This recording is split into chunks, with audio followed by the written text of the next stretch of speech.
بسم اللہ الرحمن الرحیم۔ اللہ رب العالمین ارشاد فرماتا ہے وَإِذْ أَسَرَّ النَّبِيُّ إِلَى بَعْضِ أَزْوَاجِهِ حَدِيثًا، اور جب نبی نے اپنی ایک بیوی سے، اپنی ایک زوجہ سے ایک راز کی بات کہی۔ یہ زوجہ محترمہ کون ہیں؟ حضرت حفصہ رضی اللہ تعالی عنہ۔ حضور علیہ الصلوۃ والسلام نے آپ کی دلجوئی کے لیے، آپ کی خوشنودی کے لیے آپ کو دو باتیں راز کی کہیں۔ ایک تو حضور نے یہ فرمایا کہ اے حفصہ، میں اپنے اوپر شہد کو حرام کرتا ہوں، یا حضرت ماریہ قبطیہ جو میری کنیز ہیں، تمہاری رضا کے لیے میں انہیں اپنے اوپر حرام کرتا ہوں۔ اور دوسرا انہیں خوش کرنے کے لیے فرمایا کہ میرے وصال کے بعد جو میرے خلیفہ ہوں گے اور جو امت کے معاملات کو سنبھالیں گے وہ حضرت ابوبکر صدیق ہیں اور عمر فاروق ہیں۔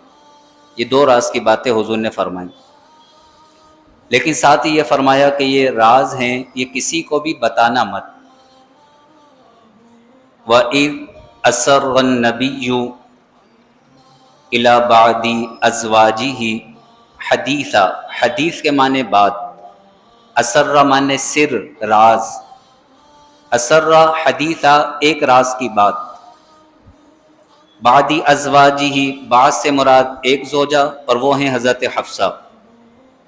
یعنی جب حضور علیہ الصلوۃ والسلام نے اپنی زوجہ محترمہ حضرت حفصہ سے ایک راز کی بات کہی، وہ راز کی بات یہ تھی کہ ہم نے اپنے اوپر ماریہ قبطیہ کو یا شہد کو حرام کر لیا ہے، اور ہمارے بعد ابو بکر صدیق اور عمر فاروق یہ ہمارے خلیفہ ہوں گے، لیکن یہ راز ہے، کسی کو بتانا مت۔ فَلَمَّا نَبَّأَتْ بِهِ، تو جب انہوں نے اس کا ذکر کر دیا، نبأت خبر دے دی، ذکر کر دیا اس راز کی بات کا، بھی سے مراد وہ راز کی بات۔ فَلَمَّا نَبَّأَتْ بِهِ، تو جب انہوں نے اس کا ذکر کر دیا، حضرت حفصہ رضی اللہ تعالی عنہا نے یہ دونوں راز کی باتیں ام المؤمنین حضرت عائشہ صدیقہ طیبہ طاہرہ رضی اللہ تعالی عنہا کو بتا دی۔ وہاں انہوں نے ام المؤمنین حضرت عائشہ کو یہ راز کی باتیں بتائیں، اور یہاں اللہ تبارک و تعالی نے اپنے حبیب کو ان کی ساری گفتگو کی خبر دے دی کہ حبیب آپ نے تو انہیں راز کی بات بتائی تھی اور کہا تھا کہ کسی کو بتانا مت، لیکن حضرت حفصہ نے حضرت عائشہ کو سب کچھ بتا دیا۔ فَلَمَّا نَبَّأَتْ بِهِ، تو جب انہوں نے اس کا ذکر کر دیا، یعنی حضرت حفصہ نے، وَأَظْهَرَهُ اللَّهُ عَلَيْهِ، اور اللہ نے اس بات کو اپنے نبی پر ظاہر فرما دیا، اظہرا ظاہر فرما دیا، ہو اس بات کو، علیہ اس نبی پر یعنی اپنے حبیب پر، وَأَظْهَرَهُ اللَّهُ عَلَيْهِ، اور اللہ نے اس بات کو اپنے نبی پر ظاہر فرما دیا کہ حضرت حفصہ نے حضرت عائشہ کو یہ راز کی بات بتا دی ہے۔ جب حضرت حفصہ رضی اللہ تعالی عنہ حضور علیہ الصلوۃ والسلام کے پاس آئیں تو حضور علیہ الصلوۃ والسلام نے ان سے فرمایا کہ آپ نے اس راز کی بات کو بتا دیا ہے۔ اب راز کی کتنی باتیں تھیں؟ دو، ایک یہ تھی کہ شہد کو حرام کیا، اور دوسری یہ تھی کہ میرے بعد جو خلیفہ ہوں گے وہ ابو بکر اور عمر ہوں گے۔ لیکن حضور علیہ الصلوۃ والسلام کی شان کریمی ہے کہ جب آپ نے حضرت حفصہ سے کلام کیا تو آپ نے ایک بات سے اعراض فرمایا اور ایک بات کا ذکر فرمایا تاکہ انہیں زیادہ شرمندگی نہ ہو۔ آپ نے ان سے یہ تو ذکر کیا کہ تم نے شہد والی بات حضرت عائشہ کو بتا دی ہے، اور جو دوسری بات بھی انہوں نے بتائی تھی اس کا ذکر نہیں کیا تاکہ انہیں زیادہ شرمندگی نہ ہو۔ قرآن فرماتا ہے عرف بعدہ، تو بعض بات، ایک بات نبی نے جتا دی، عرفہ حضور نے جتا دی، بعدہ ایک بات حضور نے بتا دیا کہ تم نے حضرت عائشہ کو یہ بتا دیا ہے کہ ہم نے اپنے اوپر شہد حرام کر لیا.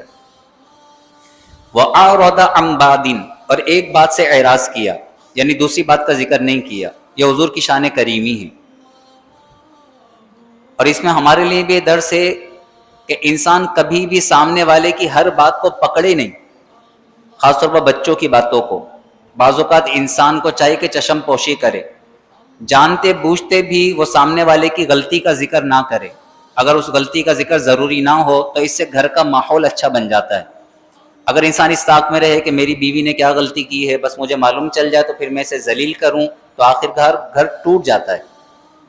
تو جان بوجھ کر بھی خطاؤں سے درگزر کرنا یہ حضور علیہ الصلوۃ والسلام کی شان کریمی ہے اور امت کے لیے تعلیم ہے.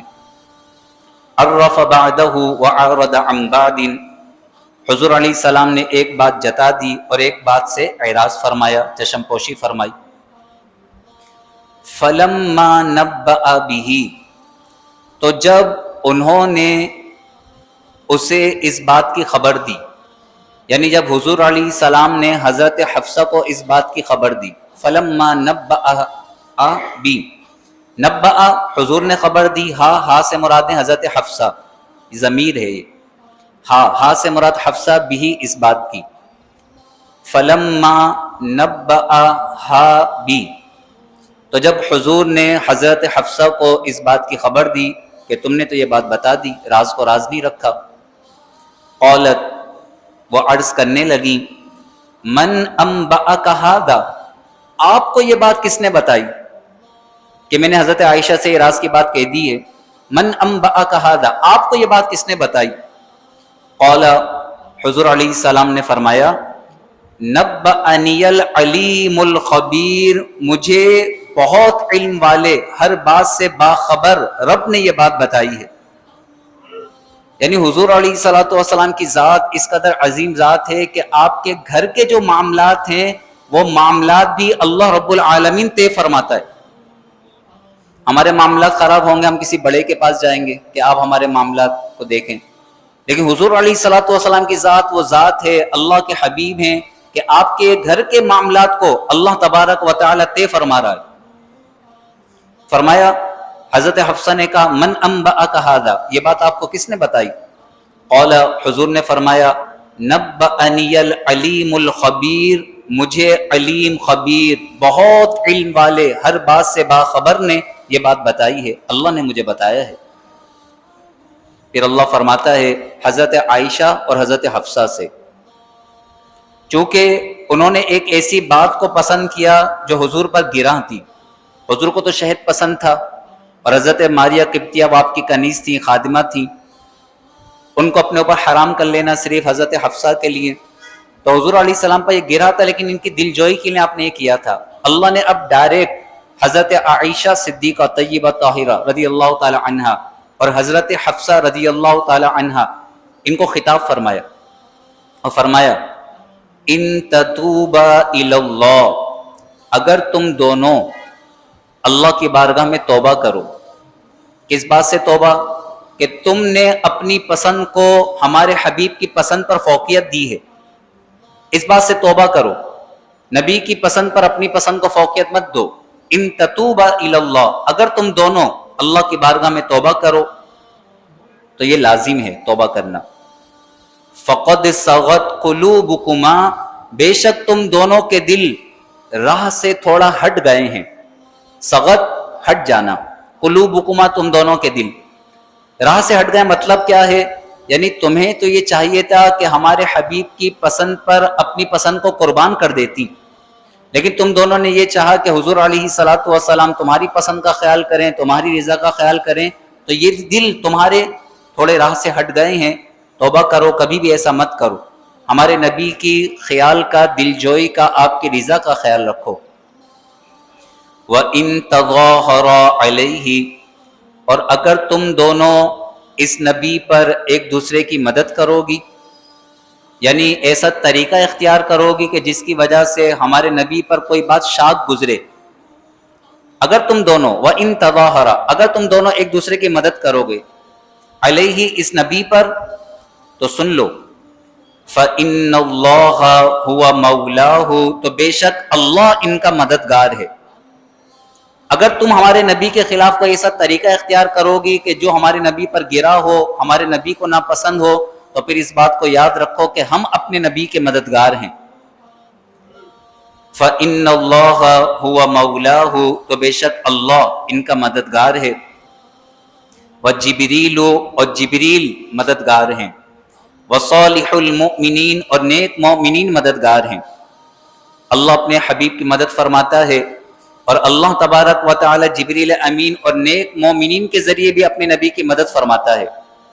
لیکن مومنین کی حضور کی مدد کرنا ایسے ہے جیسے کوئی غلام اپنے آقا کی مدد کرتا ہے، جیسے کوئی غلام اپنے آقا کی مدد کرے۔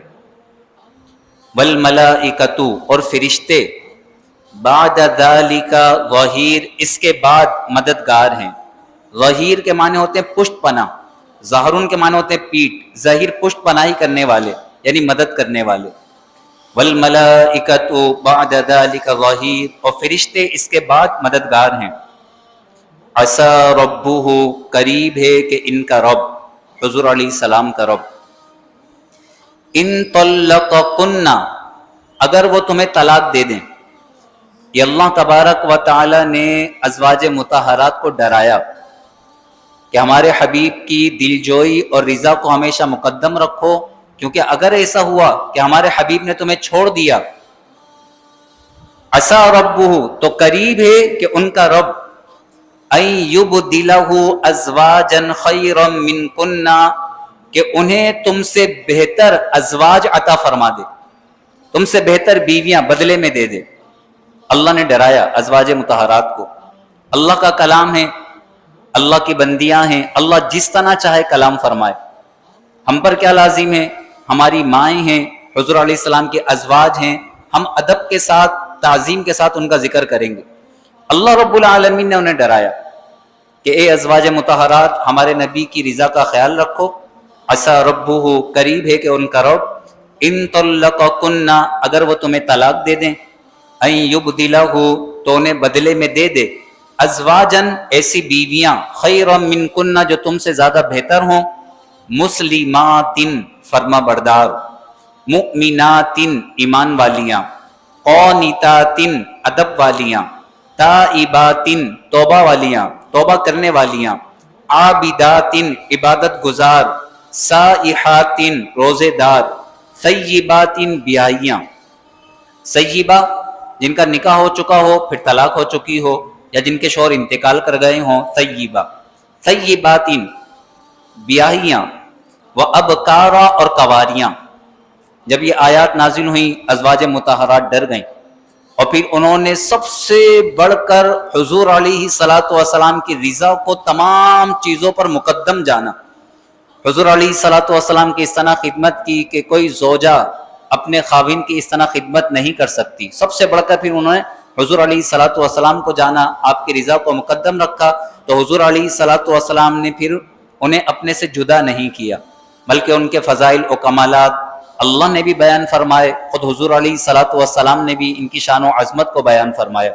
یہاں تک قرآن میں فرمایا گیا النبی اولی بالمؤمنین من انفسہم وازواجہ امہاتہم، اور نبی کی بیویاں ایمان والوں کی مائیں ہیں، مائیں امہات المؤمنین ہیں یہ۔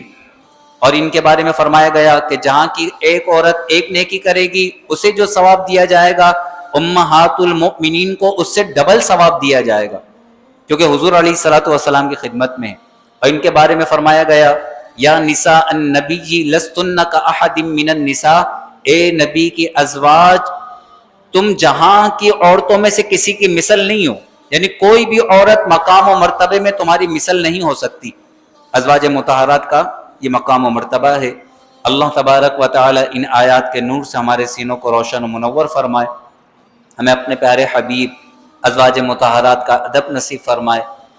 نیک بیویوں کی جو صفات بیان کی گئیں، مسلماتن فرما بردار، مؤمناتن ایمان والیاں، توبہ کرنے والیاں، روزہ رکھنے والیاں، عبادت کرنے والیاں، فرما بردار، اللہ یہ صفات ہمارے گھر کی خواتین کو بھی نصیب فرمائے، آمین وآخر دعوانا ان الحمد للہ رب العالمین وصلی اللہ تعالی علی خیر خلقہ ونور عرشہ سیدنا ومولانا محمد وعلی آلہ واصحابہ اجمعین آمین برحمتک یا ارحم الراحمین.